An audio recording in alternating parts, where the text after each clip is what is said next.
Right now, COVID-19 is on the rise again, and we're facing a new wave of the pandemic.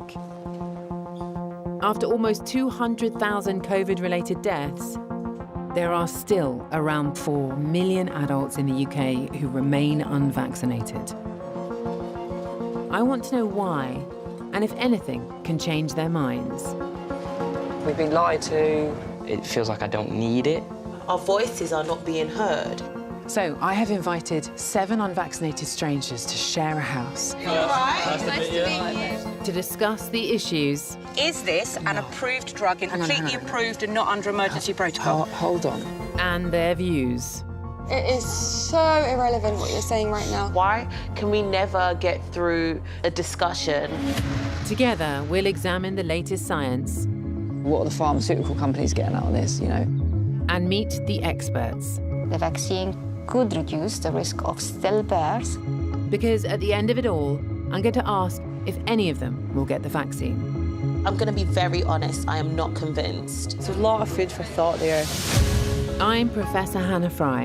I'm a mathematician and I worked on the data and the models that the government used to bring us out of that first lockdown. To find out what the nation thinks today, we have commissioned the largest UK-wide survey since the vaccine rollout. It suggests that 27% of adults are unlikely to want any more COVID vaccines. A year and a half after the vaccine rollout began, after the biggest immunisation campaign in history, what will it take for the unvaccinated to have their first injection? We're at a vaccine centre, and I have to ask, will you get vaccinated?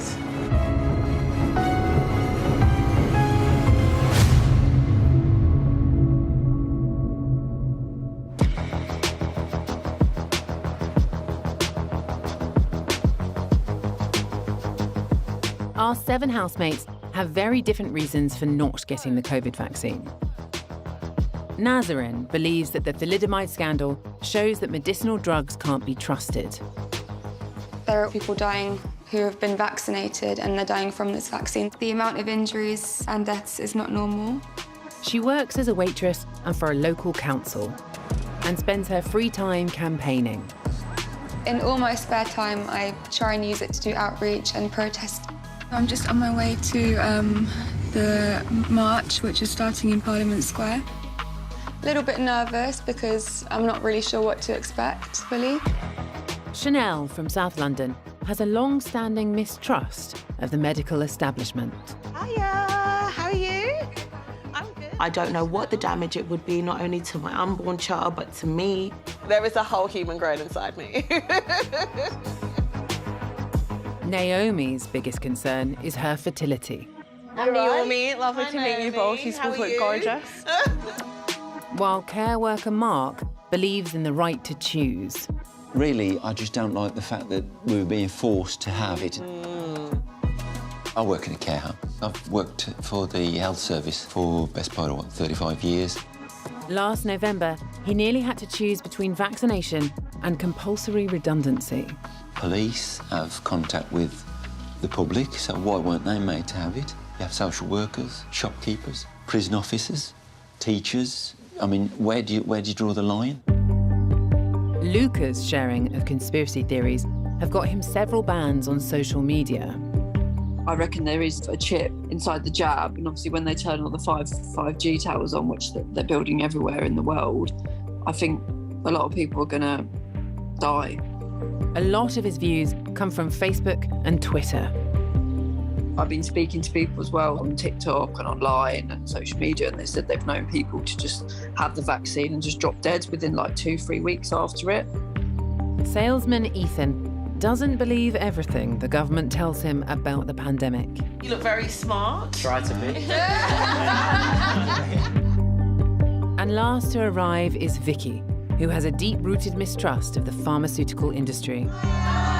We need to stick together as a team. Absolutely. Yeah. And I'm looking forward to trying to understand actually everybody else's viewpoints because I'm quite strongly opinionated. I love that. Yes, yeah, Nikki. so I don't know. I know from my own personal experience just how heated these debates can be, but I really want to get to the heart of the issues. So I'll be talking to all of them and questioning Nazarin's views on vaccine-related fatalities and Luca's on 5G deaths. And together, we'll see if we can make sense of the risks and rewards of the vaccine. Hi. Hello, everyone. Can we hug? Hi, lovely to meet you. Oh, thank you so much, guys. Yeah, oh, I'm here. Okay. So, you should know that I've been triple jabbed, and I am in favour of the vaccine, but I'm also in favour of people having a choice. Yeah. And there are people in my family who are not vaccinated. I really want to use this as a chance to understand as much as I possibly can. So we've got 5 days together, and I want to listen to all of your viewpoints. I want to hear all of your stories. And for me, I think science is all about asking questions, about examining the evidence, and really about being willing to change your mind.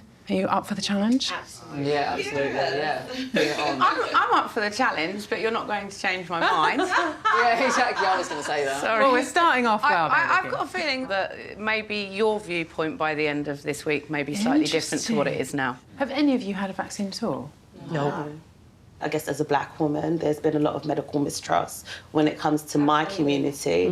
There's been experiments put on black people. So I'm like, you know, I'm very cautious. No, I didn't follow one COVID restriction from start to finish. I'm so proud to say that. I did not lock down. I did nothing that our government said. And when he was having cheese and wine, so was bloody I. All of these topics. I think that you're all raising genuinely fascinating things, and I think that there is going to be a lot of really interesting debate and hopefully respectful challenges on all sides. Absolutely. And I'm really looking forward to hearing more.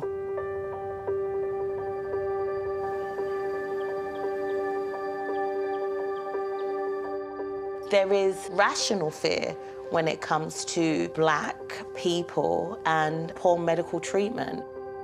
I'm just a normal person that doesn't want to take part in a trial.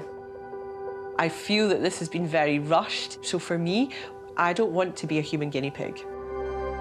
The COVID vaccine has received some extreme responses across the UK. And yet, vaccine hesitancy is nothing new. There have been anti-vax protests since Edward Jenner invented the first smallpox vaccine in 1796. But it's no exaggeration to say that vaccines have revolutionised healthcare, combating deadly diseases like polio, cholera, and tuberculosis. The World Health Organization now lists vaccine hesitancy as one of the top 10 threats to global health. The Vaccine Confidence Project work with them, carrying out pioneering research to better understand its causes. I'm meeting psychologist Clarissa Simas from their team. My big question is, what did we get so wrong about the way that we've been talking about this, that millions of people still don't want to take the vaccine? I don't think there's an easy answer to that, just putting it out there, because it's such a complex issue. There is no one solution.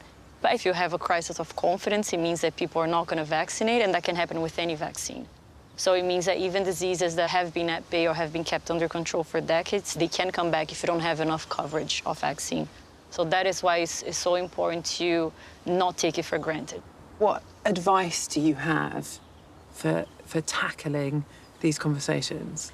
The first point would be to try to understand where the hesitancy is coming from and to try to figure out what are the root causes behind it. I mean, vaccine hesitancy is such a complex issue because it's supposed to be only about this medical technology when in fact it's about so much more.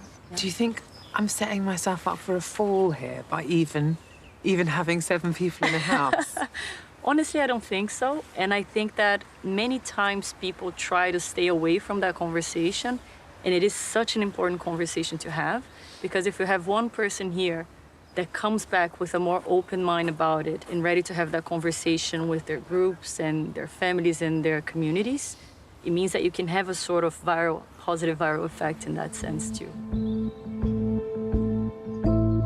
To get an insight into this growing issue, we've commissioned the largest UK-wide survey since the vaccine rollout, including over 2,500 people, of which more than 600 are unvaccinated. We asked them what they were most concerned about when it comes to the vaccine. So of the unvaccinated people, 50% of them said that they were concerned about blood clots. Side effects is a very big issue here. Interestingly, it's not just the serious side effects that were worrying people. So a quarter, 25% of our unvaccinated respondents said that they were concerned about common side effects like headaches or sore arms or redness around the site of the jab. And we actually expect about 1 in 10 people to experience those common side effects. But strangely, a lot of people will experience those kind of common side effects because they expect to.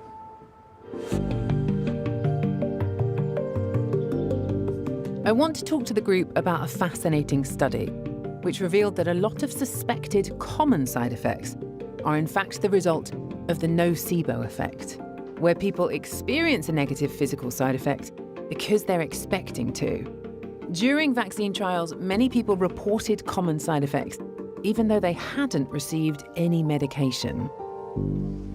There was one study in America. The overall result of that study was that 76% of common adverse effects from the vaccine were essentially down to the expectation that you would feel rubbish after the vaccine. Not necessarily. Somebody can't have heart inflammation and that not be correct. So when we're talking vaccine injuries, I've just said that I'm not talking about serious side effects. Okay. And I promise you... So somebody may think they've got a headache, but perhaps they have got a headache because they got a cold the next day. I promise you we'll talk about severe side effects later. Fine. I just want to make sure that we compartmentalise stuff so that we can stay on topic. Yeah, that's fine. What the other thing is that whether somebody woke up with a headache or not is irrelevant.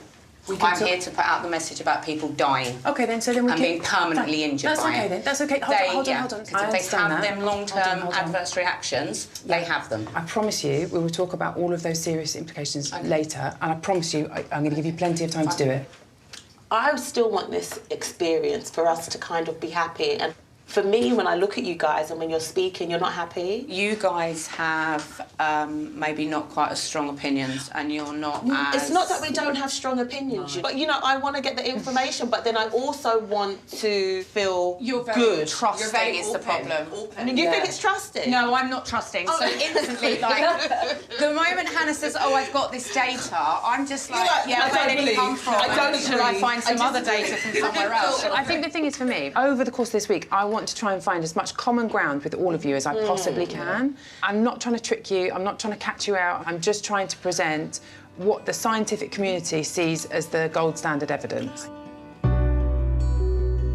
I think there's a fine line between having passion and what you're saying and knowing your research and then just kind of completely dismissing kind of both sides of the story. Considering that we have only just started, it is starting to hot up. I'm very passionate about the things that I do believe in, and I'm not afraid to tell everyone about it. Vicky's scepticism for conventional medicine is rooted in decades of personal experience. I broke my back when I was 21. Unfortunately, the instant thing for everybody to do was to give me painkillers. They sent me a little bit crazy. They certainly didn't help the way that I felt. At no point did anybody think to stop and consider what alternatives there may have been. Her troubled relationship with pharmaceuticals led Vicky to set up an alternative health business and to question the safety of modern medicines, and in particular, the COVID vaccine. I've got one life, I've got one body. I don't want to put anything in my body that could be detrimental to me. And Vicky is not the only one in the group who's deeply sceptical of Big Pharma. She and Nazarene have particular issues with Pfizer, one of the world's biggest pharmaceutical companies, and the first to administer the COVID vaccine in the UK. Pfizer released a document recently. In that document, there are 9 pages of adverse reactions. I would say the most common adverse reactions for the vaccines are heart attacks, strokes, blood clots, seizures. It's just really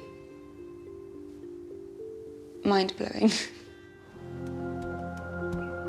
The thing is, when you look at that Pfizer report, it looks terrifying. I totally understand why people are scared. But there are some important distinctions to make here. The 9 pages on the Pfizer report is not saying that these adverse reactions have been caused by the vaccine. That might seem like a subtle difference. But crucially, an adverse event has no proven link to the medication. It's an event that could just happen to take place afterwards. There's a doctor who was giving an MMR vaccine to a little boy, and then just as they're about to put the jab in the boy's arm, the phone goes, and it's like a 50-50 call, right? Do you answer the phone or do you do the jab first? The doctor decides to answer the phone, and while they're on the phone, they put the syringe down. While they're on the phone, the little boy, who hasn't been touched by the doctor, starts fitting. Now, had he chosen to do things the other way around, had the doctor decided instead to do the vaccine before answering the phone, then for the rest of that little boy's life, he and the mother and probably the doctor would be completely convinced that it was the jab that did that. The only way to tell if something is a genuine side effect rather than a chance event is to carefully record and monitor what happens to people who are given the vaccine, and work out if a condition is happening more often than you would expect in everyday life. Scientists have done exactly this with the Pfizer vaccine and found that there are indeed some rare side effects, anaphylaxis and a type of heart inflammation called myocarditis that can be caused by the jab. Similarly, we know that blood clots are linked to the AstraZeneca vaccine, while Bell's palsy and Guillain-Barré syndrome have now also been flagged as potential rare side effects. We are seeing around 29 more cases per million of those 2 conditions than you would otherwise expect. To help the group try and find answers to their individual questions about side effects, I've enlisted the support of GP Dr. Aurora. There's quite a difference of opinion, actually, between them. She works with the British Medical Association to promote the vaccine online. And I know that Ethan has got concerns about things he's read on social media. So at the moment, what's your sort of viewpoint on the vaccine? It's just, to be fair, there's a lot of fear. Mm-hmm. Is there a main fear? Is it low fears? Well, no, I What's look worrying at you? some of the side effects, or at least some of them that you see online. Yes. And I'm just starting to think, I don't want that. Mm-hmm. Was there any in particular that sprung out to you that really worried you? I mean, I'd like to have kids. Yeah. So I want the fella to be working. Uh-huh. All the research studies that have been done have showed that there's no impact on fertility in male or female patients. However, there has been research studies to show, and clinical evidence to show, that if you have COVID-19 infection, that can temporarily affect sperm quality and count. To be fair, I was more focused on the side effects from that. Ethan is not the only one who's worried. Results from our survey suggest that over 20% of people who haven't been vaccinated are concerned about their fertility. For Naomi, COVID has become a much more real threat. She caught the virus in January 2021 and had to be admitted to hospital for 2 days. She's now one of the 2 million people suffering from long COVID in the UK. I'm still affected with long COVID to this day. I feel quite tired, sometimes just get run down. From having COVID, health and well-being has been something that's been really paramount in my life for the last couple of years. I don't want to put a trial vaccination into my body until I am certain that, it's not going to deplete fertility. Hey. How are you today? Nice to meet you. Dr. Aurora, lovely to meet you. Lovely to meet you too. So today would be good just to hear from you, sort of what your viewpoints are, how you feel and how I can help. I have many kind of various reasons at the moment why I'm not vaccinated. Yes. However, that could be subject to change in the future. Fertility is an area, as a woman kind of in my early 30s now, I think about more so. I don't have children at the moment. I am interested to find out more before I'd essentially make a decision. So there's obviously been reports of this irregularity in the menstrual cycle, which we know has happened. So initially it was happening, and whenever symptoms come aboard from the vaccine, they're followed up. Mm-hmm. So that was looked into, and the studies found that actually there is irregularities in the menstrual cycle, and they're temporary. Okay. And they come about normally after the next cycle. You might have a heavier period, or it might come on 2 to 3 days late. But by the second cycle, so by the second or third period, that's all gone back down to normal again, okay? And there's no long-standing issues or any effect on fertility. Ethan and Naomi seem open to Dr. Aurora's advice. But I want to catch up with Nazrin, one of the youngest in the group. I feel it's really important to fight for what I believe in and for what I see to be true. In any situation, if you don't agree with something and if you believe something's wrong, you need to speak up and make noise. It's just good to get the information out, inform people of what's going on so they can make an informed decision, which is what this is all about. It's about fighting for people who aren't able to fight for themselves. It's about giving people that information so that they can make a decision based on both narratives, because there are definitely two sides to it. I know Nazrin has family and friends who she believes have been seriously affected by the vaccine. And it's these experiences that have fueled her activism. Tell me about some of those stories about injuries from the vaccine. My friend Katrina, she is 28 years old. She was perfectly healthy before. She only had 1 dose of the Pfizer vaccine. 5 days later, she was beginning to experience brain fog. Now she's had a stroke. She's had 3 suspected heart attacks. And she's a very good friend of yours? Yeah, well, now she is. Did you know her before? No. So this is a video of her having a seizure. Her life has been profoundly changed by what's happened to her. Yeah. I think the one question that I would ask is how can you be sure that that was the vaccine and not something that would have happened anyway? If you've been completely healthy before, that one thing changed, and then days later, you're suddenly experiencing all these things you've never had before, like paralysis and seizures. The chance of that happening to someone so young, I would say, not possible. It's not zero, though. You know in your heart that that's what caused it, and it's not just her. There's so many people who are going through the same thing. I just don't think it's enough to say it's happening a lot without the evidence for it. I'm actually not trying to change your mind, weirdly. I'm not trying to persuade you of anything. That was such an interesting conversation. And she really cares about people. She doesn't want people to take something that could hurt them. I mean, that really is ultimately the heart of it. We know that the vaccines aren't without risk, but I want to help the group think about the chances of being badly affected and how those numbers compare to what can happen with the disease itself. As humans, right, we are most affected by stories. But the reason why science and mathematics and statistics, the reason why they exist is because they are the things that allow us to step outside of our emotional engagement with these topics and to give a sense of objectivity. To start the conversation on risk, I'm going to focus on what is now the most common serious side effect, myocarditis, an inflammation of the heart. Normally, it will resolve itself, but in serious cases, it can put you at increased risk of a heart attack. The problem is when it comes to numbers, if I just tell you what they are, or you just read them, it's quite hard to anchor your mind in what they mean. So I want everyone to try and visualise what we're actually talking about. So to do that, I've come up with a game that I like to call Jelly Bean Roulette. OK, I've got a little game for us. I have got here 20 jelly beans.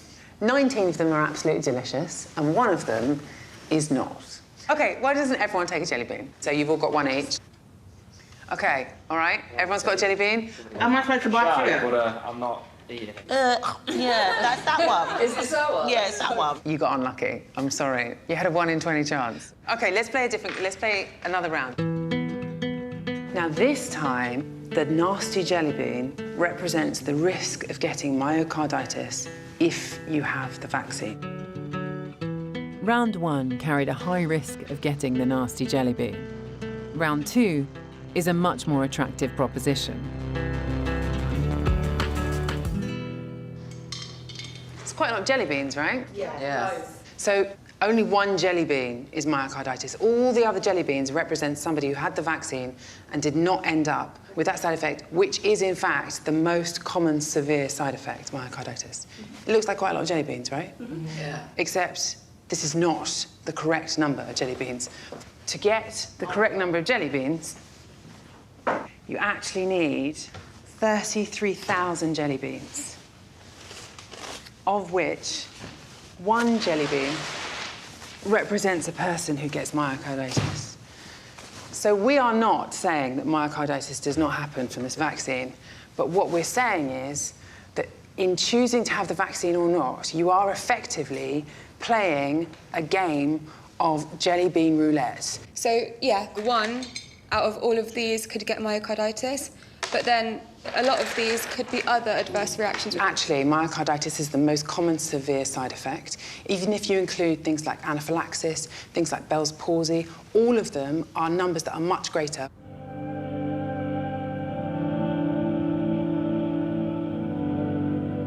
I've deliberately chosen myocarditis, which is now the most common serious side effect, and one of the age groups most at risk from it are 18 to 29-year-olds.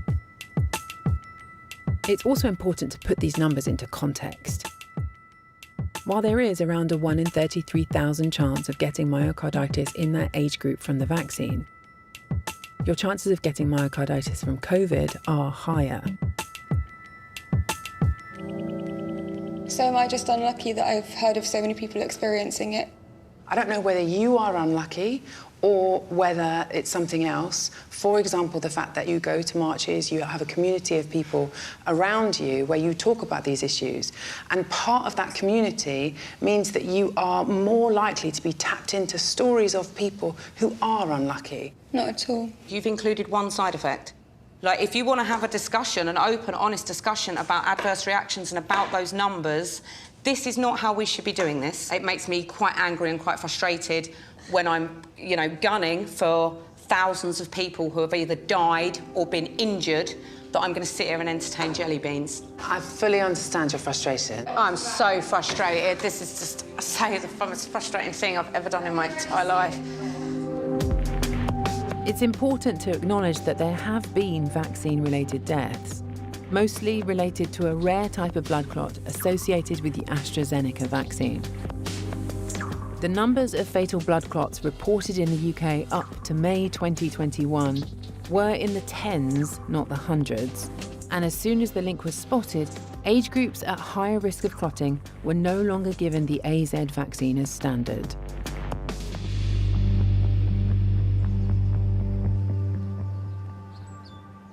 It's day 3, and while we've talked a lot about side effects, I want to take a look at the second biggest barrier to vaccination: the perception that the vaccines were rushed onto the market.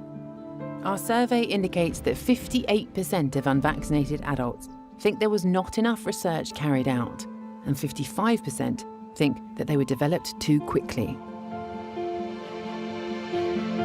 I want to address this head-on, and so I'm taking them to meet some of the scientists who've tested and trialled the vaccines. But not everyone is on board. Vicky doesn't want to come with us to Bristol, which I understand. She feels frustrated in the same way that I do. One thing I'm a bit disappointed about is that because Naz and Vicky are so entrenched in their beliefs, they're sort of immediately shutting down any type of conversation that they don't agree with. And it means that people are not being given room to ask the questions that they want to ask. Vicky and Nazarene are staying behind. The rest of us are splitting into 2 groups. I'm heading to Bristol with Luca, Ethan and Mark to meet Professor Adam Finn, who's been instrumental in COVID-19 vaccine research. It's a chance to get to know Luca, who out of the group posts the most extreme views on social media. Luca, on your Twitter feed... Did you stalk my Twitter? Of course! Did you stalk me? No, I stalked your Instagram. Oh, there you go. So I've posted something about a microchip being in the vaccine. You don't know these days, do you? Because we've been lied to. No one knows what's actually in that vaccine, do they? Our survey indicates that 5% of unvaccinated adults also believe that there's a microchip in the vaccine. I'm banned from Facebook again for 30 days. I think the vaccine was put on this world to depopulate, the world and get the population down. And unfortunately, it's actually killing a lot of people. You can see all these healthy athletes dropping dead every day, with heart attacks, problems, young kids, passing out of school and dying. It's from the jab. I've noticed there's quite a few 5G towers that have been popping up quite a lot. I think once they switch them on, there's going to be more deaths. Luca lives on his own in Tunbridge Wells. I feel there's like a divide as well between unvaccinated and vaccinated. I think my next boyfriend, I want him to be unvaccinated, but it ain't gonna happen. A lot of these views of Luca's are misinformation, based on rumour, not fact. I'm hoping that the visit today will lead him to question what he's been sharing. Do you want to grab a mask, Luca? I'm not wearing it though. You don't want to wear it? No. I think we might have to though. But I'm exempt. Having led clinical trials for Oxford AstraZeneca, Janssen and the newest vaccine, Valneva, Professor Finn is an expert in how vaccines work. The COVID vaccines we've got at the moment are very good at protecting you from getting seriously ill, but they're not really very good at stopping you from passing the infection on to other people. When you encounter an infection, a foreign microbe or a vaccine, you make an immune response to that particular thing. And one of the really important parts of the immune response are called antibodies. These are proteins that your white blood cells make. With COVID, antibodies are a key part in helping your body fight off the virus. So that's what we're going to do today, is going to show you how we measure antibodies in saliva, in spit, from people who've had the vaccine, looking before and after. OK, should we have a look? Yeah, absolutely. OK, Ben, you can begin. We've got 2 samples from 4 different people. 1 sample before they had the vaccine and 1 after. The colour change will tell us how they're responding to the virus. If there's a lot of antibody, you'll see a big colour change. And if there's no antibody, there won't be any colour change at all. And actually, there's already some colour change coming through, because that's how fast antibodies bind. That's so quick, isn't it? And what we see consistently with people who get vaccine is that you go from having no antibodies, unless you've already had the infection before, and you go to having a lot of antibodies. So I wanted to know the risk of for somebody who's had COVID twice compared to that of somebody who's been vaccinated. Sure. We think that the immunity you get is more consistent and usually stronger if you've had the vaccine than if you've had the infection, unless you got the infection really badly. What we are finding, though, is people who have had vaccine and then get the infection, they get a very strong immune response. The problem is that we don't know what will happen next. If they go on being mild variants coming through, then that's fine. But if we got another more virulent one, then that would be a problem. So the future's a bit uncertain. I want to hear more from Professor Finn, so we're taking the discussion outside. What I'd really like to ask is, this vaccine was created and for distribution quite quickly compared to others. And I think there's a bit of a fear there that how was that done so fast and passed through legislation? Yeah, it's a really important question, and it's a really relevant one, because the speed with which these vaccines were developed is unprecedented. The way it was done was not by missing out steps that we normally do. It was by taking an enormous financial risk that you wouldn't normally take. One academic that I spoke to said that it was also because of bureaucracy, really, that normally someone wants to schedule a meeting and they're like, oh, I can see you in 3 months. Whereas in this situation, the urgency was so ever-present that people just got rid of anything else that was in their diary, and this was the priority. What's actually in the vaccine? The vaccines that we're using in this country at the moment are quite different from the vaccines that we've used in the past. We were able to get the code for this spike protein on the virus within a matter of weeks from China. And that code was enough to make the spike protein. Put simply, the mRNA vaccine enables your body to make its own copies of the spike protein, which in turn kickstarts the immune system into creating the antibodies you need to fight the virus. You know, what are the pharmaceutical companies getting out of this? You know, they produce this vaccine, you know, they're making a lot of money. AstraZeneca, who went into partnership with the University of Oxford, were persuaded by Oxford to make no profit on the vaccine until the pandemic was over. And so they've essentially been selling their vaccine at a very low cost. The American companies like Moderna and Pfizer have taken a very different approach, and they've seen this as a bonanza. I mean, they've made an absolute fortune out of making these vaccines, but we've all kind of jointly made the decision that capitalism is the way we want to go. People like me and people like the regulatory authorities exist as a kind of buffer in between them and the public. And if results come out that companies might not like the look of, it's my job to publish them and make sure that everyone knows what's going on. I wonder if meeting Professor Finn face-to-face has had any impact on the group. Did it clear stuff up for you? Yeah, it did. Obviously, you know, what was actually in the vaccine, and also, you know, the pharmaceutical companies, you know, what they're making out of it. And did you buy his explanation? Yeah, I did, but I still wouldn't have the vaccine. While we've been in Bristol, Chanel and Naomi are making their way to the St George's Vaccine Institute in London to find out how the COVID vaccine affects pregnancy. I chose not to get the vaccine prior to the pregnancy, and that was also about fertility. Yeah. I'm an older girl having a baby, and so I didn't want anything to infringe on that before we got pregnant. So for me, that's why I've not chosen to be vaccinated as well at the moment. You know, I would love children, and I just don't want to do anything that's gonna like jeopardise it. Yeah. Chanel is worried about the vaccine's safety. Perhaps it's no coincidence that she's from Lambeth in South London, which until recently had one of the lowest vaccination rates in the UK. As a minority group, we have been always seen as less than. My other half, he's a lot more hardline when it comes to the vaccine. And when we got pregnant, that was a conversation that we both had to have. There are complications, there are vaccine health issues and deaths. So I think I need to do a little bit more research. I need to get more information about it. Thank you so much for your help today. Thank you.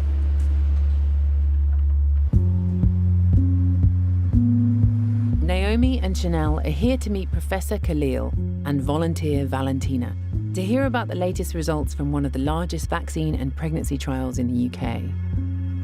Hello. Hi there. Hiya. Chanel caught COVID when she was 21 weeks pregnant. I was absolutely petrified when I caught COVID and was pregnant. And even now, I'm still going to be looking at my babies and milestones and thinking, did that have anything to do with the COVID that I had at the beginning of the year? It's normal and it's common for pregnant women to feel very protective of their babies. But what we know for sure, the vaccine does not cause miscarriage. We know that the vaccine does not increase the chance of stillbirth. So we really have good safety data from a very large number of pregnant women who actually receive the vaccine. And that's just in the UK? Not just in the UK. So most of the data that we have are from the United States, from the UK, from Canada, from Israel. And they all align with each other? They all basically say the same thing? There's been no concern so far. What's new that actually is potentially the vaccine is actually useful for you and for the baby. So the most recent data tells us that the vaccine could reduce the risk of stillbirths by about 15% in women who get the vaccine. That is a number that is worth repeating. If you catch COVID while pregnant, your risk of losing the baby to stillbirth is 15% lower if you've had the vaccine. Like, I'm going to be very honest, I am not convinced. I really want to get down to the crux as to, like, why you would, like, maybe do it's a trial, isn't it? You know, I can understand that you feel really protective. I mean, I'm the same. I'm 32 weeks, so I am the same. You just need to step back and think, okay, that's what I'm feeling about it.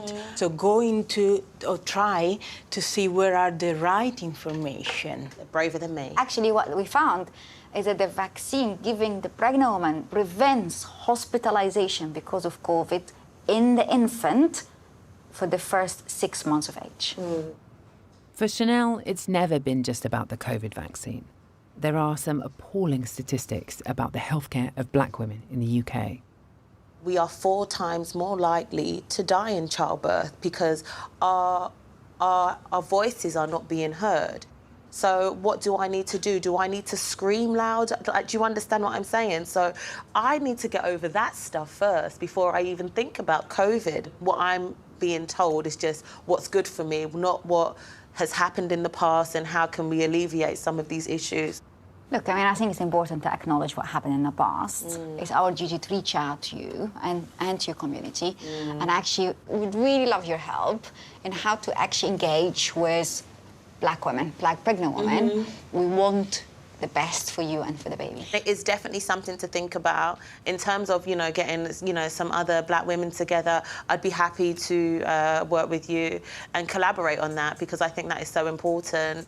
Thank you very much. Oh, we can hug it out. Oh, yes, why not? We can hug it out, we can bump it out. All the best, okay. A lot of information circulating around my head right now. Yeah, a lot of information, but do I need to form something in my community where I can go out there or do some outreach projects myself I think you do, and to get be that honest. and get that sorted out? So much of the conversation around the vaccine comes down to a question of trust. This has always been central to Chanel's concerns. And she's not alone. Our survey suggests that when it comes to COVID vaccines, 22% of us have very little trust in our government.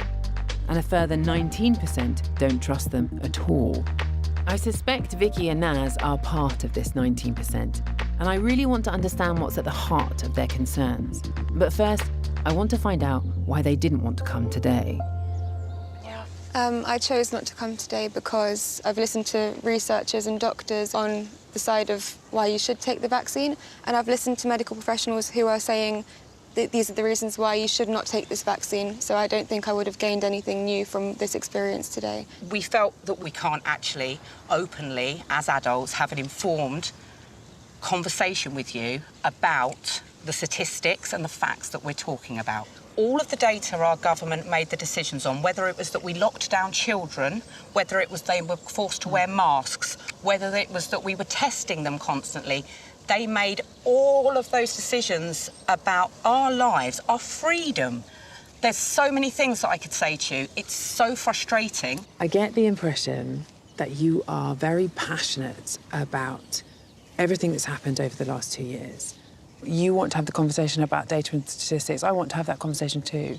So that's why I thought that we could sit down and have this chat. I think the most impacting and the most interesting for us to talk about right now would be trials. I want to talk about trials. Yeah. Is this an approved drug in the same way that when I take a paracetamol? Yes. Well, it's exactly the same, Hang on, completely hang on. approved and not under emergency protocol. Hold on. I can't just chase you around. No, I'm really sorry. There are different versions of the vaccine. It's possible for one version to be approved, while simultaneously companies and the researchers are running clinical trials for subsequent versions.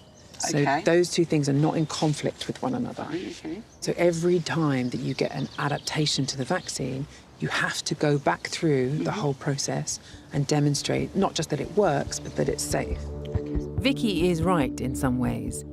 The vaccines do indeed go on to phase 4 trials after approval, but this is normal. Phase 4 trials are the ongoing surveillance of the drug after rollout. It looks like the last 2 years has affected both of them very deeply, and they're really, they know people who have really had a really terrible time and they're upset about it. You can't really have a proper rebuttal about that.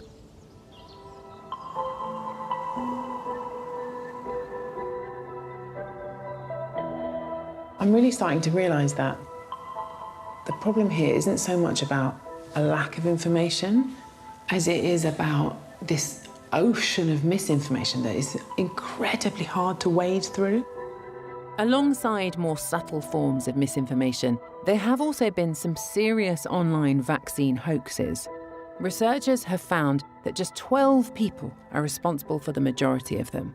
That is a tiny group dedicated to spreading misinformation that grossly misrepresents research.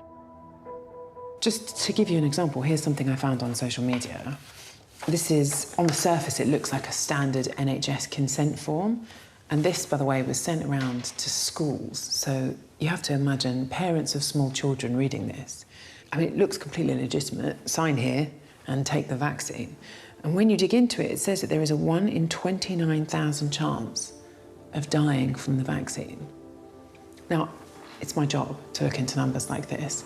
And I can tell you, as an absolute fact, this is complete nonsense. But the question is, how do you tell, when you see things like this, how do you possibly distinguish fact from fiction? This letter, believed to be written by people wanting to disrupt the vaccine rollout, was unwittingly sent out by a number of schools, not realising that it was an anti-vax hoax. It's no surprise that people no longer know who to believe. Our survey indicates that in relation to COVID-19, over 30% of the population have very little trust in mainstream news, and that includes the BBC, Channel 4, Sky and ITV. Good afternoon, everyone. Hi. To talk about the growing phenomenon of misinformation, I want them to meet Will Moy. He founded the charity Full Fact 14 years ago. Their aim is to fact-check everyone from politicians to bloggers and the mainstream media. I know something that came up quite a lot in all of our conversations is about posts being taken down as misinformation. So I thought I would bring Will along to talk to us. So Will, tell us about Full Fact. We set up trying to keep politicians and journalists honest. So most of the time, what we're doing is tackling people like Boris Johnson and Keir Starmer, things they might be saying to you, trying to get elected or whatever. So this is one of my favourite ever fact checks. Golf can reduce your risk of early death. So these people had done a study, and they basically looked at golfers, and they worked out that golfers tend to live longer. What they hadn't taken account of was what other exercise people do, or how rich people are. Golfers are richer than other people. So they'd missed out two massive factors that determine your risk of early death. And so, although there was a sort of credible-looking study behind it, actually the claim just doesn't stack up. It's a really interesting example of correlation and causation is what the statisticians call it. But essentially, it's not that people who play golf live longer. It's that people who live longer play golf. Yeah. You see what I mean? So this is a picture that was circulated online. And this is, you can see somebody applying fake blood to this guy, right? Yeah. Are you serious? Yeah. Actors, said they were paying actors. This was circulated online to claim that either the whole war in Ukraine was a whole hoax, or at least that some of what was being reported as happening was a hoax. Do you know where that picture's from? Where? It's from a TV drama recorded long before the war started. Wow. I just want to talk about the Ukraine one just for 1 second, if I can, because Luca, I told you the other day that I had a look on your Twitter feed. Oh, yeah, God. How did you get on it? Because it was private. Where there's a will, there's a way. It wasn't when I looked. God, I must have undone it and then did it again. Must have been a hot glove or something. But on there are a few videos. Of, with the war? Yeah. That someone I know that This is incredibly irrelevant. It is so irrelevant what you're saying right now. I can tell you the reason. No. We're not talking about a war. We're not using that to discredit anything this whole group is saying. I'm not trying to discredit anything You're generalising again. We're not doing this. We're not doing this. I'm not trying to We're not talking about a war. We're talking about a vaccine here. Why can we never get through just a discussion and then you guys can hold some of those conversations and say what you have to say? OK, you said you looked at my social media and you saw something about the war. This guy actually went there and he said it was like a film scene. Like they were paying actors to pretend about the war. Like propaganda. Most of the videos posted on social media that claim to be from Ukraine are untrustworthy. The Ukraine photo is shocking, but it's an example of how easily misinformation is spread. When we have so much misinformation, do you find that you're seeing a lot of misinformation on social media in the UK specifically to the vaccinations? Yes, a huge amount. There are people who are very deliberately exaggerating the dangers of vaccines. And there are people who are making up these stories honestly. When you were just speaking about it just now, you were mainly focusing on one side, whereas we just want you to keep reiterating that it's both sides so that it's an equal conversation we're having. let's be careful about equal, right? I mean, there is very good evidence that the vaccines are safe and effective. But there is also very good evidence that they are also causing harm. Some, yeah, in some specific cases in particular. One of the most depressing and difficult parts of the pandemic for me has been seeing a small number of medical professionals, doctors, nurses, and legal professionals, lawyers, posting things that are provably not true. So there is a genuinely, I think, hard question about where is this balance between we should all be able to share our own ideas, but some of those things can cause real harm. Sometimes when you fact-check something, how do we know we're not just controlling someone's freedom of speech? Like in a world where you believe in free speech, telling people they're wrong when they're wrong is the response to people being wrong, right? Of course. And fact-checking is helping you make up your own mind. I want to live in a world where everybody has the education and the information to make up their own minds. And that's really nice for me to hear that you have that moral compass, that actually freedom of speech has to still be able to be exercised, but allowing you to check those facts. I actually learned something from this. Sorry? We learned something for you. Just that acknowledgement, I guess, for me, that, yeah, it's not just the anti-vaxxers, it is also... We regularly ask the Prime Minister to correct the record when he gets things wrong. Thank you so much, yeah. I mean, and everyone down. Will's really got the group thinking. He's at last found common ground with Vicky and Nazarin. We all agree on one major point. Information is a phenomenally powerful tool. Where we disagree is on some of the facts themselves and how they should be interpreted.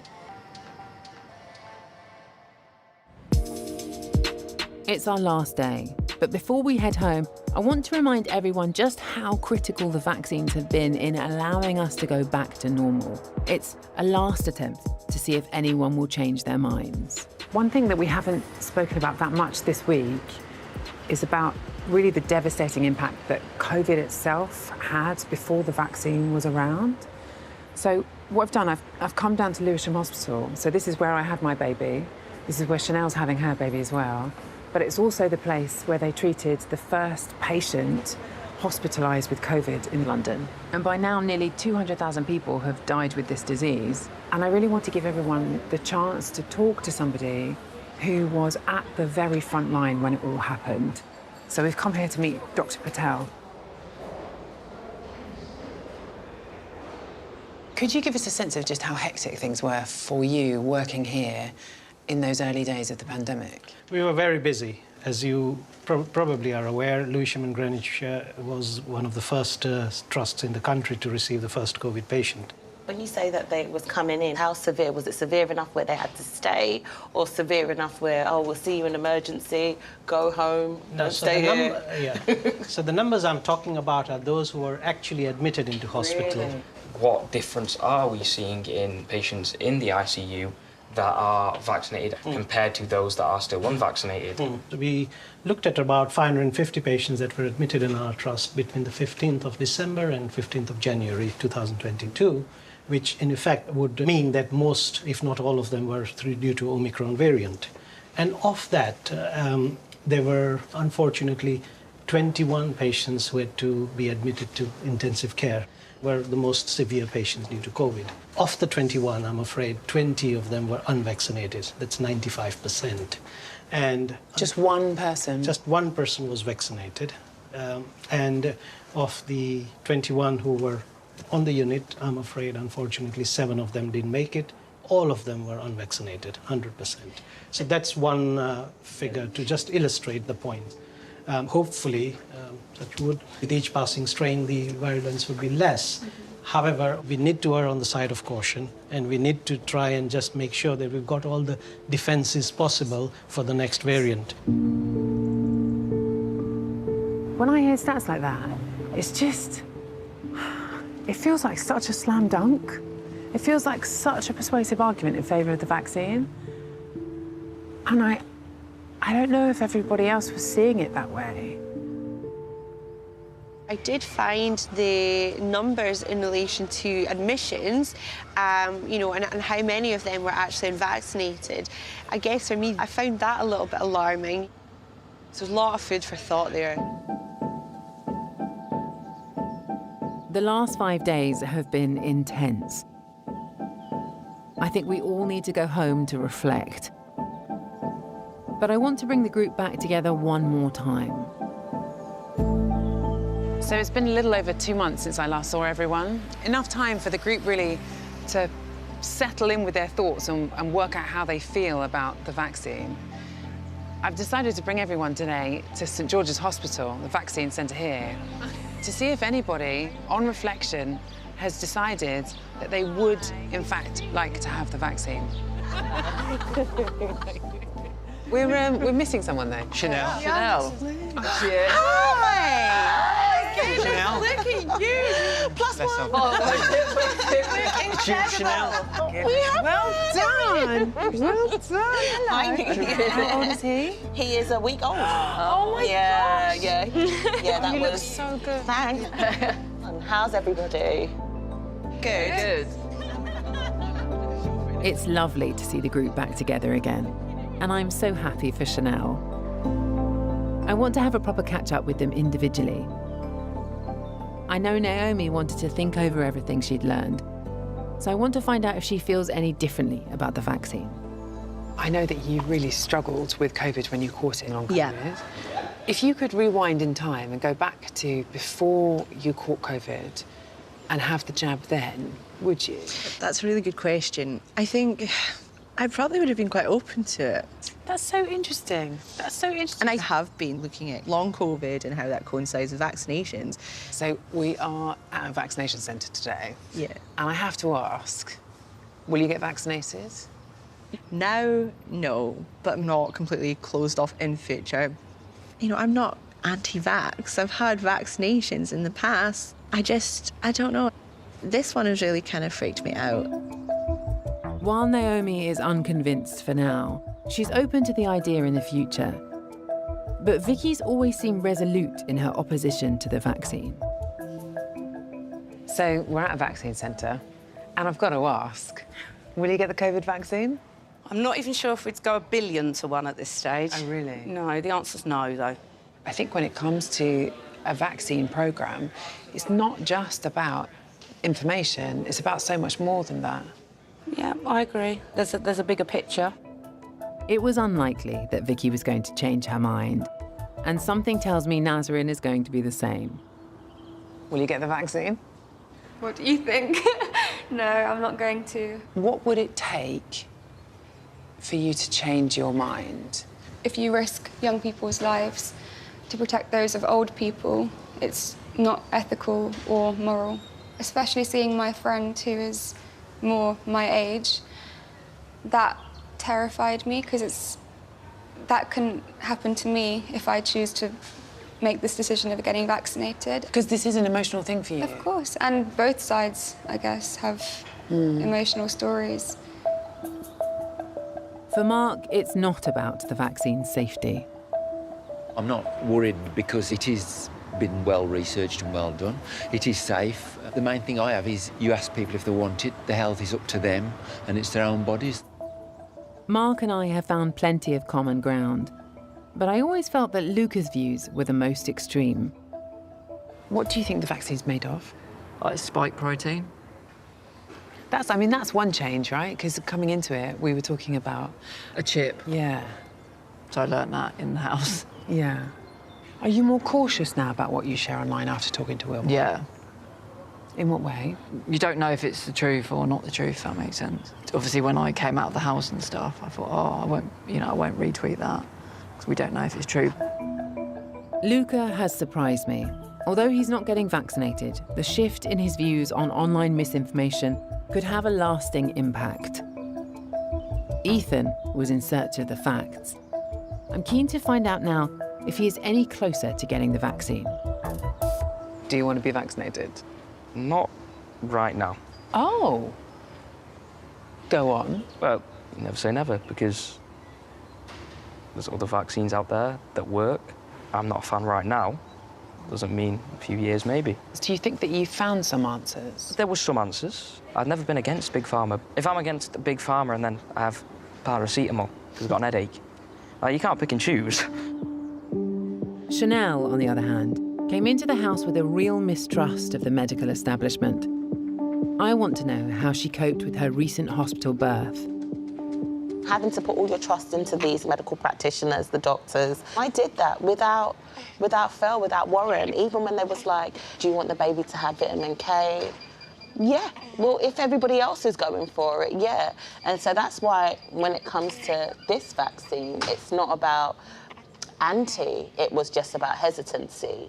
It's not no, never, never. No. It's just not right now. And I think that if it does go for a turn for the worst, and we've had vaccines that have been around for a little while, then I think I'd probably be a little bit stupid not to. When you were last here, yes. I know that they asked you if you would get involved in doing outreach. Mm-hmm. Would you consider it? So since then, I've actually spoken to Dr. Eva. There's not a lot of people from Caribbean heritage taking the vaccine, and nobody wants to talk about these things. But I don't mind having these dialogues, because then we can figure out how to move forward, you know? My experience has been really positive. I believe that I could be somebody that could maybe help those that not only are nervous, but then are a little bit apprehensive of people that are in the medical field as well. I think if you tell somebody the negatives and the positives, well, then you give them that informed choice, and they can make their own mind then. Maybe at this stage of the pandemic, it was always going to be hard to completely change people's minds. I think I've come away from this whole experience with just a real sense of how complex this issue is, but also of how we can do better. Because I think if you want to build trust in vaccine programs, you have to listen to people's fears. You've got to own up to the bad as well as the good. But also, I think you have to help people make sense of the misinformation. Experts are warning that the risk of a new pandemic is higher than ever before. And next time, engaging effectively with the millions of unvaccinated could be even more important.